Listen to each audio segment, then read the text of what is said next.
வணக்கம். தமிழாளி தொலைக்காட்சி செய்திகள் வாசிப்பவர் கமலா ஜெகதீஸ்வரன். முதலில் தலைப்புச் செய்திகள். இலங்கையில் பயணிகளை ஏற்றிச் செல்ல ட்ரோன் சேவை. நீதிபதிகள் ஓய்வு வயது எல்லை வதந்திகளுக்கு நலிந்த ஜெயதிசா பதிலடி. யாழ் தெல்லிப்பளை தள வைத்தியசாலையில் நோய் தடுப்பு சிகிச்சை விடுதி திறந்து வைப்பு. அனுர அரசை கவிழ்க்க திட்டம், எதிர்க்கட்சியினருக்கு அமைச்சர் சவால். ஐரோப்பாவை வாட்டி வதைத்த ஜூன் மாத வெப்ப அலை, 10,000க்கும் அதிகமானோர் பலி. கட்நாயக்கா விமான நிலையத்தில் ஏற்படவுள்ள பாரிய மாற்றம், பயணிகளுக்கு கிடைக்கவுள்ள நன்மை. ஏபோலா வைரஸ் பரவல் அதிகரிப்பு, போராட்டத்தில் குதித்த சுகாதார பணியாளர்கள். நீர்கொழும்பு சிறைச்சாலை மோதல், 200 பேரிடம் வாக்குமூலம் பதிவு, அமைச்சர் வெளியிட்ட தகவல். 2030க்குள் சுற்றுலா பயணிகளுக்கான செலவீனத்தை அதிகரிக்க முடிவு. ஈரானுக்கு ரஷ்யா அனுப்பி வைத்துள்ள மிக சக்தி வாய்ந்த பாரிய விமானம். இனி தொடர்கிறது விரிவான செய்திகள். இலங்கையில் பயணிகளை ஏற்றிச் செல்லும் திறன் கொண்ட ஆளில்லா விமான சேவை சோதனை செய்வதற்கான திட்டங்களை சிவில் விமான போக்குவரத்து ஆணையம் அறிவித்துள்ளது. சிவில் விமான போக்குவரத்து ஆணையத்தின் பணிப்பாளர் நாயகம் தமிந்த ரம்புக் வெல்ல இந்த முன்னெடுப்பு ஒரு முன்னோடி திட்டமாக செயல்படுத்தப்படும் என்று, இந்த விமான போக்குவரத்தை நவீனமயமாக்குவதில் ஒரு குறிப்பிடத்தக்க படியாக அமையும் என்றும் கூறியுள்ளார். ஒவ்வொரு ட்ரோன் விமானமும் 6 பயணிகளை ஏற்றிச் செல்லும் திறன் கொண்டது என்று குறிப்பிட்டுள்ளார். சீனா, சிங்கப்பூர் மற்றும் தாய்லாந்து இதுபோன்ற திட்டங்கள் ஏற்கனவே வெற்றிகரமாக செயல்பட்டு வருகின்றன என்றும் அதிகாரிகள் குறிப்பிட்டுள்ளனர். நீதிபதிகளின் ஓய்வு பெறும் வயதை அதிகரிப்பது தொடர்பான முன்மொழிவில் அரசு இதுவரை எவ்வித இறுதி தீர்மானத்தையும் எடுக்கவில்லை என அமைச்சரவை பேச்சாளர் அமைச்சர் நலிந்த ஜெயதிசா தெரிவித்துள்ளார். இன்று இடம்பெற்ற அமைச்சரவை தீர்மானங்களை அறிவிக்கும் ஊடகவியலாளர் மாநாட்டின் போதே அவர் மேற்கண்டவாறு குறிப்பிட்டுள்ளார். அவர் மேலும் தெரிவிக்கையில், நீதிமன்றங்களில் நிலுவையில் உள்ள பெருமளவிலான வழக்குகள், நீதி நிர்வாகத்தில் ஏற்படும் தாமதங்கள், நீதித்துறை அதிகாரிகளின் பற்றாக்குறை, தொழில் வல்லுநர்களின் இடப்பெயர்வு மற்றும் அதிகரித்து வரும் சராசரி ஆயுள் காலம் உள்ளிட்ட பல்வேறு காரணிகளை அமைச்சரவை கவனத்தில் கொண்டுள்ளது. இருப்பினும் இந்த விடயத்தில் இறுதி தீர்மானத்தை எடுப்பதற்கு முன்னதாக மேலதிக அறிக்கைகளை சமர்ப்பிக்குமாறு நீதி அமைச்சுக்கு பணிப்புரை விடுக்கப்பட்டுள்ளது. அரசு தனது இறுதி நிலப்பாட்டை இன்னும் அறிவிக்கவில்லை. இது தொடர்பான ஆரம்ப கட்ட கலந்துரையாடல்கள் மட்டுமே இடம்பெற்றுள்ளன. பல்வேறு தரப்பினரிடமிருந்து இந்த முன்மொழிவு குறித்து முரண்பாடான கருத்துக்கள் முன்வைக்கப்பட்டுள்ள போதிலும், இறுதி தீர்மானம் எடுப்பதற்கு முன்னதாக அவை அனைத்தும் பரிசீலிக்கப்படும். நீதித்துறை அதிகாரிகளை ஆட்சேர்ப்பு செய்ய முயற்சிகள் எடுக்கப்பட்ட போதிலும், தகுதியான விண்ணப்பதாரர்கள் இன்மையால் வெற்றிடங்கள் காணப்படுகின்றன. குறிப்பாக திட்டமிட்ட 50 நீதிவான் பதவிகளுக்கு 33 பேர் மட்டுமே தெரிவு செய்யப்பட்டுள்ளனர் என சுட்டிக்காட்டியுள்ளனர். யாழ் தெல்லிப்பளை தள வைத்தியசாலையில் அரவணன் நோய் தடுப்பு சிகிச்சை நிலையம் திறந்து வைக்கப்பட்டுள்ளது. இதில் பிரதம விருந்தினராக இலங்கைக்கான ஆஸ்திரேலியா உயர்ஸ்தானிகர் மேத்யூ டக்வோர்த் கலந்து கொண்டு விடுதியினை திறந்து வைத்துள்ளார்.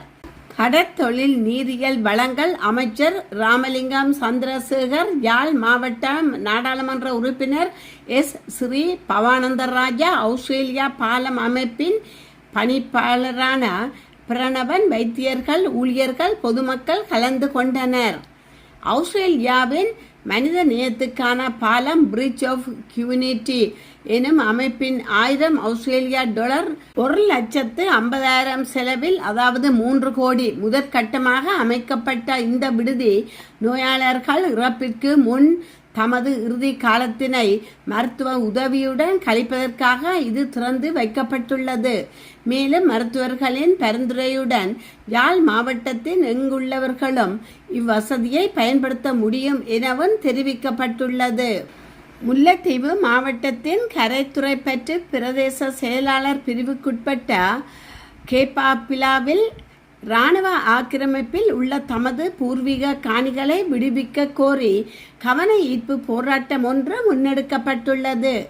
இந்த போராட்டமானது இன்றைய தினம் 21வது நாளாக 2ஆம் கட்டமாக முன்னெடுக்கப்பட்டு வருகின்றது. இதன்போது கிழக்கு மாகாண காணி மீட்புக்கான வலையமைப்பு அணியினர் நேரில் கலந்து கொண்டு தமது ஆதரவினை வெளிப்படுத்தியுள்ளனர். தமது பூர்வீக நிலங்களையும் வாழ்வாதாரத்தையும் இழந்த கேப்பா பிளவு மக்கள் பல ஆண்டுகளாக அமைதியான ஜனநாயக வழியில் பல்வேறு போராட்டங்களை முன்னெடுத்து வருகின்றனர். தங்களது சொந்த நிலங்களில் மீள குடியேறவும் விவசாயம் உள்ளிட்ட வாழ்வாதார நடவடிக்கைகளை முன்னெடுக்கவும் முடியாத நிலை காரணமாக அவர்கள் தொடர்ந்தும் பல்வேறு சிரமங்களை எதிர்கொண்டு வருவதாகவும் போராட்டத்தில் ஈடுபட்டவர்கள் தெரிவித்துள்ளனர். கேப்பாப்புலவு பூர்வீக காணிகள் தொடர்பான நீண்டகால பிரச்சினைக்கு இதுவரை நிரந்தர தீர்வு எட்டப்படாத நிலையில் தங்களது உரிமைகளை மீட்டு வலியுறுத்தும் நோக்கில் மக்கள் 2வது கட்ட போராட்டத்தை ஆரம்பித்துள்ளனர். இந்த போராட்டம் இன்று 21வது நாளாகவும் தொடர்ச்சியாக முன்னெடுக்கப்பட்டு வரும் வேளையில் கேப்பாபிலாவில் 55 குடும்பங்களுக்கு சொந்தமான 59.5 ஏக்கர் பூர்வீக வாழ்விட காணிகள் நீண்ட காலமாக இராணுவ ஆக்கிரமிப்பின் கீழ் உள்ள குறித்த காணிகளை உடனடியாக மக்களிடம் மீள ஒப்படைக்க வேண்டும் என்ற கோரிக்கையும் விடுக்கப்பட்டுள்ளது. கேப்பா பிளவு மக்களுடைய பூர்வீக காணிகள் விடுவிக்கப்படும் வரை அவர்களால் முன்னெடுக்கப்படும் போராட்டத்திற்கு வலு சேர்க்கும் வரை வடகிழக்கு மாகாணங்களில் இருக்கும் சிவில் அமைப்புகள், மனித உரிமை செயற்பாட்டாளர்கள் மற்றும் அரசியல்வாதிகள் தொடர்ச்சியாக தமது ஆதரவினை வழங்க வேண்டுமென்று கிழக்கு மாகாண காணி மீட்புக்கான வலையமைப்பு அணியினர் வலியுறுத்தியுள்ளனர். மேற்கு ஐரோப்பாவை உலுக்கிய கடுமையான வெப்ப அலையின் காரணமாக ஐரோப்பிய நாடுகளில் 10,000க்கும் அதிகமான உபரி மரணங்கள் பதிவாகி உள்ளதாக அதிகாரப்பூர்வ புள்ளி விவரங்கள் தெரிவிக்கின்றன. உலக சாதாரண அமைப்பு மற்றும் ஐரோப்பிய நோய் தடுப்பு மற்றும் கட்டுப்பாட்டு மையத்தின் ஆதரவுடன் செயல்படும் யூரோமோமோ என்று அமைப்பு வெளியிட்டுள்ள தரவுகளின்படி ஜூன் 22 முதல் 28 வரையிலான ஒரே வாரத்தில் மட்டும் 10,650 உபரி மரணங்கள் பதிவாகி உள்ளன. இதில் உயிரிழந்தவர்களில் 9,000க்கும் மேற்பட்டோர் 65 வயதிற்கு மற்றும் அதற்கு மேற்பட்ட முதியவர்கள் ஆவர். தீவிரமான வெப்ப அலைகள் மனிதர்களுக்கு வெப்பம், பக்கவாதம், இதய நோய் மற்றும் சுவாச பிரச்சனைகளை தீவிரப்படுத்தி மரணத்தை ஏற்படுத்துகின்றன. இந்த காலகட்டத்தில் கோவிட்-19 போன்ற வேறு எந்த முக்கிய நோய் பாதிப்புகளும் இல்லாததால் இந்த மரணங்களுக்கு கடுமையான வெப்பமே முதன்மை காரணம் என விஞ்ஞானிகள் உறுதிப்படுத்தியுள்ளனர். ஐரோப்பாவின் 27 நாடுகளின் இறப்பு புள்ளிகளின் விவரங்களின் அடிப்படையில் இந்த அறிக்கை வெளியிடப்பட்டுள்ளது. இந்த ஜூன் மாத வெப்ப அலையானது பிரான்ஸ், ஸ்பெயின், பிரித்தானியா மற்றும் பெல்ஜியம் ஆகிய நாடுகளில் கடுமையான பாதிப்புகளை ஏற்படுத்தியதுடன் மின்சார விநியோக தடை, பாடசாலைகள் மூடல் போன்ற அசாதாரண சூழலையும் உருவாக்கி உள்ளது. குறிப்பாக பிரான்ஸ் மற்றும் பெல்ஜியம் ஆகிய 2 நாடுகள் மட்டுமே ஜூன் இறுதி வாரத்தில் மிக அதிகப்படியான மரணங்களை பதிவு செய்துள்ளன. மனிதர்களால் ஏற்படும் பருவநிலை மாற்றமே இத்தகைய தீவிர வெப்ப அலைக்கு காரணம் என்றும் இதுபோன்று தீவிர வானிலை நிகழ்வுகள் வரும் காலங்களில் மேலும் அதிகரிக்கக்கூடும் என்றும் சுற்றுச்சூழல் விஞ்ஞானிகள் எச்சரித்துள்ளன. கட்நாயக்க விமான நிலையத்தின் புறப்படும் பயணிகள் முனையத்தின் கொள்ளளவை விரிவுபடுத்தும் தொடர்பான ஒப்பந்தத்திற்கு அமைச்சரவை அனுமதி வழங்கியுள்ளது. மேக் என்ஜினியரிங் லிமிடெட் நிறுவனத்திற்கு இந்த திட்டத்தினை வழங்குவதற்கு அமைச்சரவை அனுமதி வழங்கியுள்ளது. துறைமுக மற்றும் சிவில் விமான சேவைகள் மற்றும் அமைச்சர் சமர்ப்பித்த யோசனைக்கு அமைய இந்த தீர்மானம் எடுக்கப்பட்டுள்ளது. விமான நிலைய வளாகத்தில் உள்கட்டமைப்பு வசதிகளை மேம்படுத்துவதன் மூலம் பயணிகள் கொள்ளளவை அதிகரிப்பது மற்றும் வசதிகளை மேம்படுத்துவது இத்திட்டத்தின் முக்கிய நோக்கமாகும். இந்த அபிவிருத்தி திட்டத்தின் கீழ் புதிய கட்டிடம் ஒன்று நிர்மாணிக்கப்பட உள்ளது. அத்துடன் அந்த பயணிகளை பரிசோதிப்பதற்கான 36 புதிய கவுண்டர்களையும் நிறுவுவதற்கும் திட்டமிடப்பட்டுள்ளது. மேலும் பயணிகள் முனையத்திலிருந்து நேரடியாக விமானங்களுக்கு செல்வதற்கான 6 புதிய நுழைவாயில்களும் இதன் கீழ் அமைக்கப்பட உள்ளதாக அறிவிக்கப்பட்டுள்ளது. இந்த முழு திட்டத்தின் கொள்முதல் செயல்முறையை முன்னெடுப்பதற்கு கடந்த ஆண்டு பிப்ரவரி மாதம் 9ஆம் தேதியன்று நடைபெற்ற அமைச்சரவை கூட்டத்தில் ஆரம்ப அனுமதி வழங்கப்பட்டிருந்தது. இதற்கான பொருத்தமான ஒப்பந்ததாரரை தெரிவு செய்வதற்கு சர்வதேச போட்டித்தன்மை வாய்ந்த கொள்முதல் முறைகளுக்கு அமைய ஏலங்கள் கோரப்பட்டிருந்தன. இதில் 3 ஏலங்கள் சமர்ப்பிக்கப்பட்டிருந்தன. அந்த ஏலங்களை முறைப்படி மதிப்பீடு செய்த பின்னர் உயர்மட்ட நிலையான கொள்முதல் குழுவின் பரிந்துரைகளின் அடிப்படையில் மிகவும் பொருத்தமான குறைந்த ஏலதாரராக மெகா என்ஜினியரிங் நிறுவனம் தெரிவு செய்யப்பட்டுள்ளது. அதற்கமைய பெறுமதி சேர்வரி தவிர்த்து 7.26 மில்லியன் அமெரிக்க டாலர்கள் மற்றும் 3.77 பில்லியன் ரூபாய் செலவில் இந்த ஒப்பந்தத்தை குறித்த நிறுவனத்திற்கு வழங்குவதற்கு அரசாங்கம் தீர்மானித்துள்ளது. பொருளாதாரத்துக்கு சுற்றுலாத்துறையின் பங்களிப்பை அதிகரிக்கும் முயற்சிகளின் ஒரு பகுதியாக 2030ஆம் ஆண்டுக்குள் சராசரி சுற்றுலா பயணிகளின் செலவினத்தை கணிசமாக அதிகரிப்பதை இலங்கை நோக்கமாக கொண்டுள்ளது என சுற்றுலா பிரதி அமைச்சர் ருவன் ரணசிங்க தெரிவித்துள்ளார். களுத்துறை மாவட்ட செயலகத்தில் மாவட்டத்தின் சுற்றுலா தொழிலை வலுப்படுத்துவது தொடர்பாக நடைபெற்ற கூட்டத்தில் பேசிய பிரதி அமைச்சர் ரணசிங்கா, நாட்டில் தங்கியிருக்கும் போது பார்வையாளர்கள் செலவிடும் தொகையை அதிகரிப்பதற்கான திட்டங்களை அரசாங்கம் வகுத்து வருவதாக குறிப்பிட்டுள்ளார்.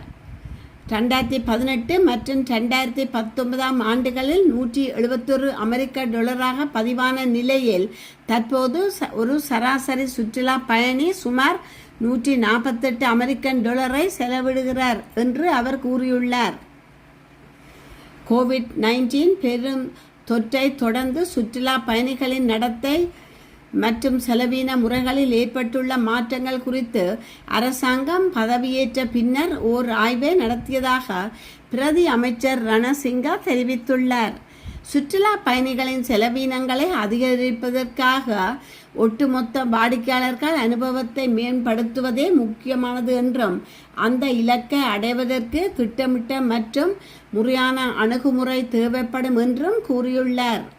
கனடா முன்னாள் நாடாளுமன்ற உறுப்பினர் ஒருவர் வீட்டில் போலீசார் நடத்திய சோதனையின் போது 100கணக்கான துப்பாக்கிகள் முதலான ஆயுதங்கள் கண்டுபிடிக்கப்பட்டுள்ள விடயம் பெரும் பரபரப்பை உருவாக்கியுள்ளது. மனித்தோபாவில் பல கட்சிகளின் நாடாளுமன்ற உறுப்பினராக இருந்து கடைசியாக சுயேட்சையாக போட்டியிட்டு தோல்வியடைந்தவர் இங்கி மார்க். 78 வயதுடையவர். இம்மாதம், அதாவது ஜூலை மாதம் 7ஆம் தேதி மார்க் வீட்டில் போலீசார் சோதனை மேற்கொண்டனர். அப்போது அவர் வீட்டில் 100கணக்கான துப்பாக்கிகள் முதலான ஆயுதங்கள் இருப்பதும் அவை முறைப்படி பாதுகாப்பாக வைக்கப்படாமல் இருந்ததும் தெரிய வந்தது. அவற்றில் சில கடத்தப்பட்டவை என போலீசார் கருதுகிறார்கள். அத்துடன் மார்க் வீட்டிலிருந்து துப்பாக்கி குண்டுகளும் 300,000 டாலர்கள் ரொக்கமும் பறிமுதல் செய்யப்பட்டுள்ளன. மார்க் கைது செய்யப்பட்டுள்ள நிலையில் அவர் மீது ஆயுத கடத்தல் முதலான பல குற்றச்சாட்டுகள் பதிவு செய்யப்பட்டுள்ளன. அவர் கடந்த வாரம் நீதிமன்றத்தில் ஆஜர் செய்யப்பட்ட நிலையில் ஆகஸ்ட் மாதம் 11ஆம் தேதி மீண்டும் நீதிமன்றத்தில் ஆஜர் செய்யப்பட உள்ளார். ரஷ்யா தனது மிக பாதுகாப்பான Tu-21-4PU எனப்படும் ரூம்ஸ்டே விமானத்தை ஈரானுக்கு அனுப்பியுள்ளதாக தெரிவிக்கப்படுகின்றது. அமெரிக்கா ஈரான் மோதல் மீண்டும் அதிகரித்துள்ள நிலையில் இந்த விமானம் அனுப்பப்பட்டுள்ளதாக தெரிவிக்கப்படுகின்றது. Tu-21-4PU கடுமையான அச்சுறுத்தல்களையும் செயல்படக்கூடிய வகையில் வடிவமைக்கப்பட்ட பாதுகாப்பான தொடர்பு மற்றும் கொமாண்ட் கண்ட்ரோல் அமைப்புகளுடன் கூடிய வானில் பறக்கும் கட்டளை மையமாகும். அமெரிக்கா சமீபத்தில் ஈரானின் ஏவுகணை தளங்கள், ட்ரோன் அமைப்புகள், விமான பாதுகாப்பு அமைப்புகள் உள்ளிட்ட பல இராணுவ இலக்குகளை தாக்கியுள்ளது. ரஷ்யாவின் டூம்ஸ்டே விமான தெஹ்ரானில் தரையிறங்கியது. இது ரஷ்யா மற்றும் ஈரான் இடையிலான உயர்மட்ட இராணுவ மற்றும் அரசியல் ஒத்துழைப்பை வெளிப்படுத்துகிறது. Tu-21 4 PU-214 பயணிகள் விமானத்தின் மேம்படுத்தப்பட்ட வடிவமாகும். 1989 முதலாக பறந்த இந்த விமானம் பல்வேறு சிவப்பு பயன்பாடுகளுக்காகவே மாற்றப்பட்டுள்ளது. அதில் மிகவும் நவீனமயமானது இந்த Tu-214 PU விமானம். இந்த நடவடிக்கை மத்திய கிழக்கில் நிலவும் பதற்றத்தை மேலும் தீவிரப்படுத்தும் அபாயம் இருப்பதை காட்டுகிறது. கனடா மற்றும் அமெரிக்கா எல்லைக்கு நடுவே அமைந்துள்ள உலக புகழ்பெற்ற சுற்றுலா தலமான நயாகரா நீர்வீழ்ச்சியின் ஹார்ஷி நீர்வீழ்ச்சியில் விழுந்த நபர் ஒருவர் நூலிழையில் உயிர் தப்பிய சம்பவம் நிகழ்ந்துள்ளது. கடந்த ஜூன் மாதம் 28 இந்த விபரீதம் சம்பவம் நிகழ்ந்துள்ளது. நபர் ஒருவர் நயாகராவின் மேல் ஆற்று பகுதியில் நீந்தி கொண்டிருந்த நிலையில் ஆற்றில் நிலவிய அதிவேக நீரோட்டம் காரணமாக அந்த நபர் கட்டுப்படுத்த முடியாமல் இழுத்துச் செல்லப்பட்டு நீர்வீழ்ச்சியின் விளிம்பிலிருந்து கீழ்நோக்கி விழுந்துள்ளார். அவர் சுமார் 52 மீட்டர் சுமார் 170 அடி உயரத்தில் இருந்து நீர்வீழ்ச்சியில் அடியில் இருக்கும் பாறைகள் நிறைந்த பகுதிக்குள் விழுந்துள்ளார். உடனடியாக விரைந்து அந்த அவசர மீட்பு குழுவினர் அவரை ஆற்று பகுதியில் இருந்து மீட்டு பலத்த காயங்களுடன் உள்ளூர் மருத்துவமனைக்கு கொண்டு சேர்த்துள்ளனர். நயாகரா நீர்வீழ்ச்சியின் கடுமையான நீரோட்டம் மற்றும் அடியில் இருக்கும் ராட்சத பாறைகளின் தாக்கம் காரணமாக இத்தகைய உயர்மட்ட ஆபத்தான பகுதியில் விழுந்து ஒருவர் உயிர் பிழைப்பது என்பது மிகவும் அரிதான விஷயம் என அதிகாரிகள் தெரிவித்துள்ளனர். பாதுகாப்பு வேலி மற்றும் தடை செய்யப்பட்ட எல்லைகளை தாண்டி சுற்றுலா பயணிகள் ஆபத்தான பகுதிகளுக்குள் செல்வதை தவிர்க்க வேண்டும் என்றும் தங்களின் பாதுகாப்பை கருத்தில் கொண்டு எச்சரிக்கை வழிமுறைகளை கண்டிப்பாக பின்பற்றுமாறும் அதிகாரிகள் வலியுறுத்தியுள்ளனர்.